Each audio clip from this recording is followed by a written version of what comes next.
जय माता दी। जय माँ शैलपुत्री। नवरात्रि का पहला दिन माँ शैलपुत्री को समर्पित है, जो हिमालय राज की पुत्री हैं। इसी के चलते उनके नाम का अर्थ भी कुछ ऐसा है। शैल माने पत्थर या पहाड़। पहले दिन शैलपुत्री की पूजा का महत्व भी है। मान्यता है कि देवी के इस स्वरूप की पूजा इसलिए की जाती है ताकि लोगों के जीवन में शैलपुत्री की नाम की तरह ही स्थिरता बनी रहे, वो अपने लक्ष्य को पाने के लिए जीवन में अडिग रहें। नवरात्रि के पहले दिन कलश स्थापना के बाद माँ शैलपुत्री की पूजा का विधान है। कलश स्थापना के बाद दुर्गा सप्तशती का पाठ किया जाता है। मान्यता अनुसार कलश को भगवान गणेश का स्वरूप माना गया है।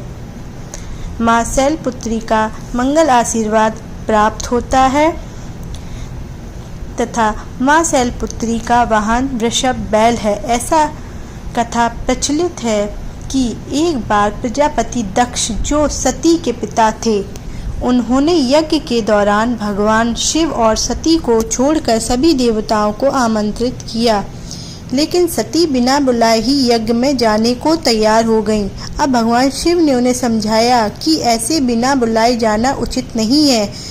इसके बावजूद सती नहीं मानी और ऐसे में सती की जिद के आगे भगवान शिव ने उन्हें जाने की अनुमति प्रदान कर दी।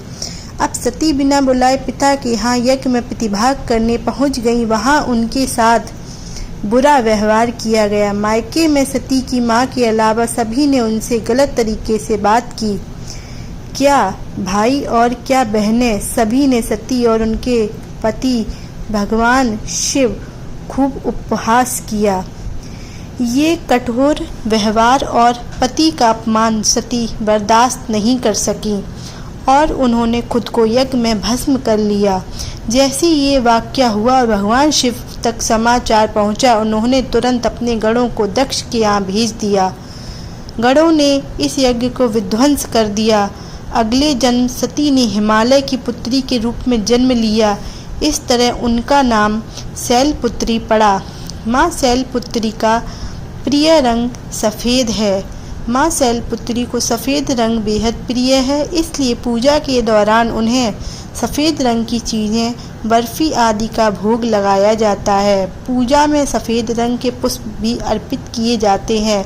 माता के भक्तों को पहले दिन की पूजा में सफ़ेद वस्त्र धारण करना चाहिए, ऐसे लाभकारी बताया गया है। तथा माँ शैलपुत्री की कथा सुनने पढ़ने मात्र से घर में सुख और समृद्धि आती है। इसलिए पहले दिन माँ शैलपुत्री की कथा